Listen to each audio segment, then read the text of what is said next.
Moviéndome entre las calles de Budapest me he dado cuenta de que hay una comunidad importante de hispanohablantes y hablando con ellos también me he enterado de que hay mucha gente que realmente quiere aprender húngaro, pero por la distancia lingüística se ve todo muy complicado y se les dificulta bastante. Entonces he pensado que hacer este vídeo en español comparando el húngaro y el español es una buena idea para facilitar un poco el entendimiento de la perspectiva húngara. Como ya sabéis, a la hora de aprender un idioma es bastante importante aprender también a cuestionar las premisas preestablecidas que nos da nuestro propio idioma.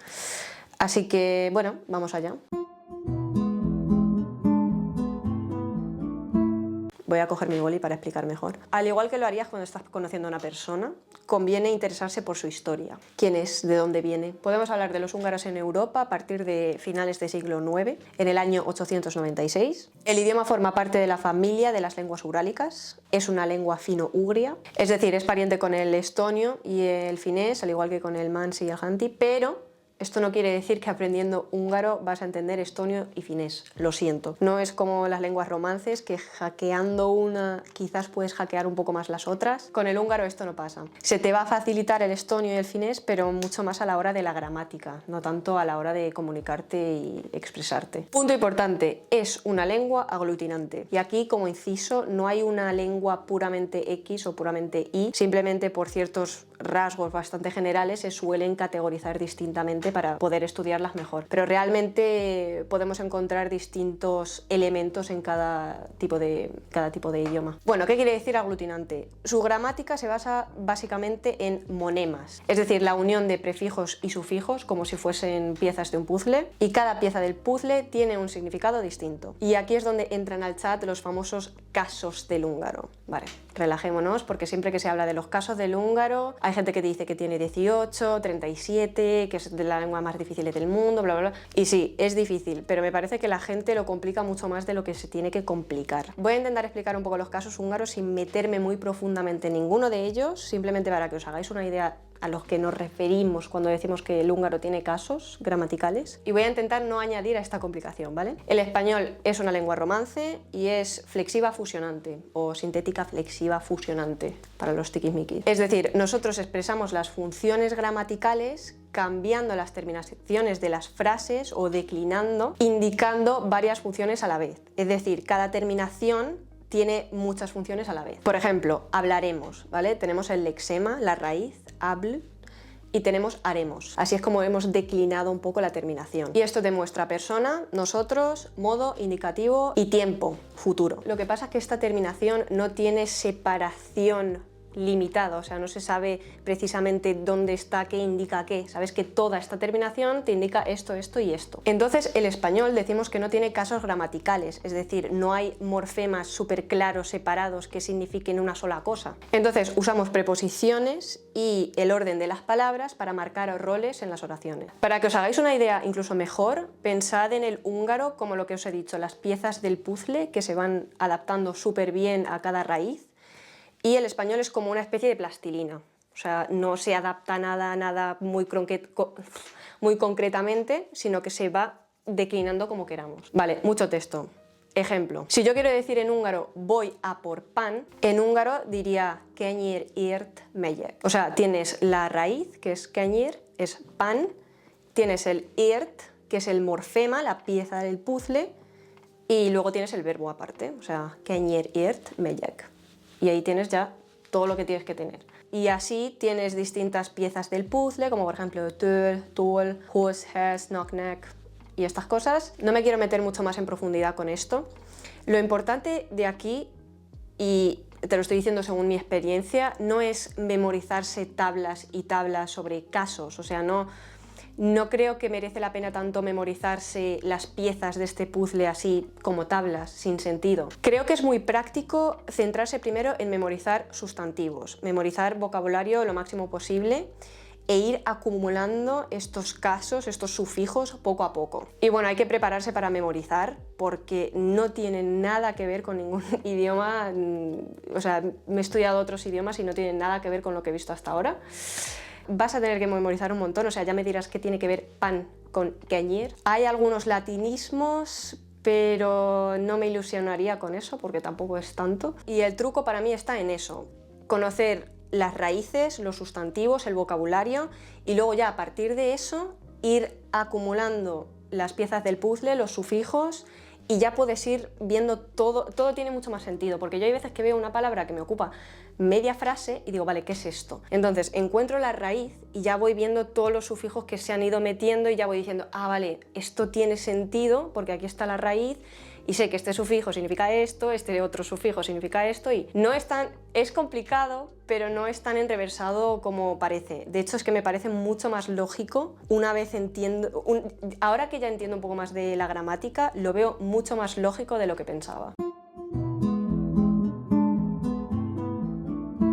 La segunda cosa que creo que nos dificulta bastante el aprendizaje del húngaro es obviamente su conjugación. Tiene 6 tipos de verbo, aquí también depende del libro de gramática con el que estés trabajando. Con el que yo he trabajado me decían que hay 6 tipos de verbos, es decir, los regulares, irregulares, los que acaban en ic, los que acaban en s, sz, z y los que pierden vocal. Es decir, que la mayoría de ellos son regulares y casi todas las terminaciones son las mismas para los distintos grupos, o sea que muy guay. El problema, entre comillas, es que tiene 2 tipos de conjugaciones y te vas a tener que aprender 2 terminaciones distintas para casi cada verbo en casi cada tiempo verbal. Tiene 2 tipos de conjugaciones dependiendo de si el objeto directo está definido o no. Por ejemplo, olvasok egy könyvet no está definido, leo un libro, o por ejemplo, olvasom a könyvet, o sea, está definido, leo el libro. Esto se complica un poco, sobre todo para nosotros que no hacemos esa diferencia de definido e indefinido. Es una cosa que hay que memorizar,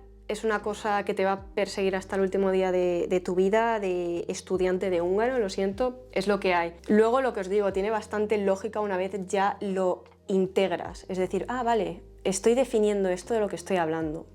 Vale, esto no... También creo que tienen mucha... La perspectiva húngara define tanto porque realmente quiere saber si de lo que estás hablando es importante o no. Yo lo veo un poco así como, ah, bueno, vale, estás leyendo un libro. No importa mucho qué libro. Pero si estás leyendo el libro ya es como, ah, vale, está leyendo el libro, cuidado. Así que conjugación definida tiene objeto directo definido, conjugación indefinida no tiene objeto directo o, es decir, es un verbo intransitivo, o tiene un objeto directo indefinido. Aparte de esto, los 6 tipos de verbo, las 2 conjugaciones, hay una cosa que se llama armonía vocal, que a mí sinceramente me encanta, me parece fonológicamente muy bonito, porque es como todo tiene sentido, es como, sí, esta gente entiende de musicalidad. ¿Os acordáis que hemos hablado de que el húngaro funciona un poco como un puzzle? Pues estas piezas que se añaden a la raíz se adaptan a la raíz. Es decir, según la vocal que tenga la raíz, esta pieza va a cambiar también su vocal. Entonces vas a tener que memorizarte 2 tipos de conjugaciones, pero añadiéndole esta armonía vocal. No son 4 tipos de conjugaciones, pero son 4 tipos de terminaciones, así que tendría cuidado. Pero hay una buena noticia en cuanto al español. Hay muchísimos menos tiempos verbales. Tienen el presente, el futuro, el condicional y el imperativo. Y ya. A mí se me hace un poco raro porque sí que es verdad que cuando quiero definir el pasado me falta algo, porque solo tienen el pasado. Tienen algunos marcadores que te pueden indicar que algo ha pasado antes de un pasado, pero no es como el español, que te especifica muy bien qué pasado es el pasado, ¿sabes? En español tienes el simple, el imperfecto, el perfecto compuesto. En húngaro no. En definitiva, el español tiene bastante más variedad e irregularidad y el húngaro es mucho más consistente y lógico, cosa que buen punto para nosotros. Otra cosa que quiero mencionar, que me parece una curiosidad simplemente, es el infinitivo. Tú cuando te vas a un diccionario español, o sea, te vas a la RAE, te salen los verbos en infinitivo, ¿verdad? O sea, tienes trabajar, comer. Aquí te vas a un diccionario y no tienen los verbos en infinitivo, tienen los verbos en tercera persona del singular, cosa que a mí me pareció bastante curiosa. Luego leí que esto sí que tiene bastante lógica porque, ¿os acordáis que os dije que hay 6 tipos de verbos? Pues con el infinitivo tú no puedes saber qué tipo de verbo es realmente, porque el infinitivo quita una parte de la terminación y te pone otra cosa para hacerlo infinitivo. Entonces han cogido la tercera persona del singular y esa es la que te dan en los diccionarios. ¿Por qué digo esto? Porque hay bastantes hispanohablantes con los que he estudiado. Bueno, no diría hispanohablantes, en verdad le pasa a mucha gente con otros backgrounds lingüísticos, ¿vale? Digamos. Me he dado cuenta de que a nosotros esto nos demoraliza un poco, en plan de, vale, vemos esa palabra y pensamos que es el infinitivo y lo confundimos mucho con la tercera persona del plural. Por eso hay veces que yo escucho el comer, o el trabajar, o tengo que come, tengo que trabaja, dolgozni, enni, en vez de decir la tercera persona, esig, dolgozik. Entonces quizás es por este pequeño cambio que parece muy sutil, pero que luego se ve bastante claro.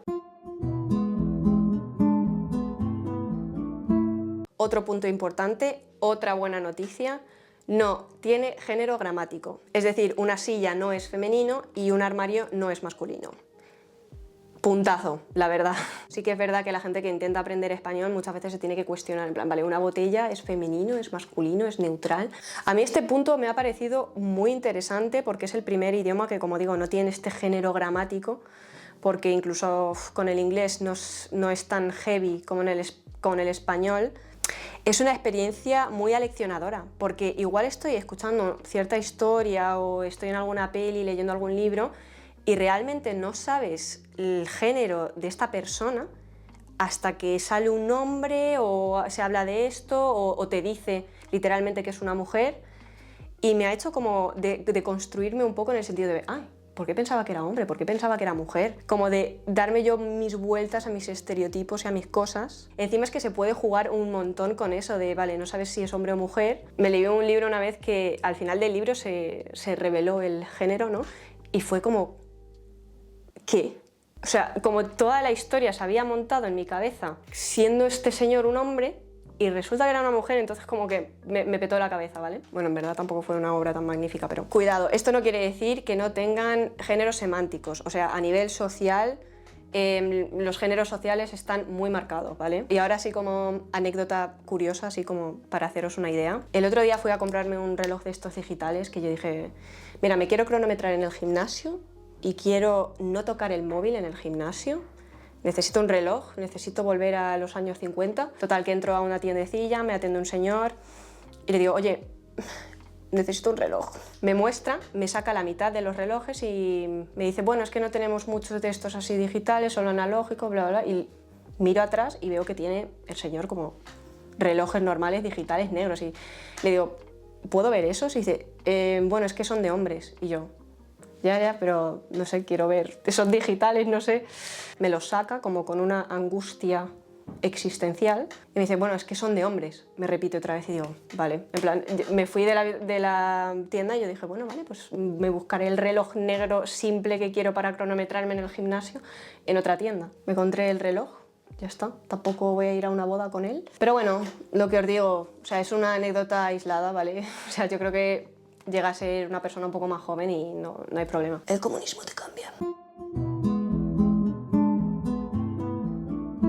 Como último punto muy distinto del español, y es algo que a mí a día de hoy todavía me cuesta, es el plural. Al ser una lengua aglutinante, no suele repetir mucho la información. Entonces todo esto de la multipluralización que hacemos en el español, eso no es un término científico, por cierto, me lo acabo de inventar. Eso no le va mucho al húngaro. Es decir, por ejemplo, en español puedes decir quiero las sillas negras. Entonces pluralizas el artículo, las pluralizas el sustantivo y pluralizas el adjetivo, ¿vale? Todo el plural está marcado. Esto en húngaro no pasa. O sea, una vez que tienes un marcador de cantidad, el resto de la frase es singular. Es decir, en vez de decir quiero 3 sillas negras, dice quiero 3 silla negra. Y a mí esto de verdad que a día de hoy me cuesta mucho. Se me hace muy raro ver un muchos, bastantes, algunos y tener que poner singular después de estos marcadores de cantidad. Sok kutya van, három macska van, néhány ember ment bulizni. O sea, esta última frase sería: algunas personas se fue de fiesta. ¿Entendéis mi confusión, no? Bueno, como consejos finales. No sé si he complicado todo demasiado y he empeorado la situación. No pretendo desmotivar a nadie, esto va con mi mejor intención. Simplemente deciros que, bueno, tiene cosas muy distintas. Hay que ir parte por parte, no alarmarse, no querer zamparse todo de una porque no funciona así. De hecho, es que muchas veces hablo con gente y me dice, buah, llevo 2 años estudiando húngaro, tío, y no consigo aprenderlo. 2 años. O sea, es que 2 años no aprendes ni francés, que es tu primo, ¿sabes lo que te quiero decir? Va a haber algún día en el que vas a entender todo y te vas a creer húngaro y al día siguiente parece chino. Pero es lo que hay, o sea, mucho ánimo porque de verdad que es un idioma precioso.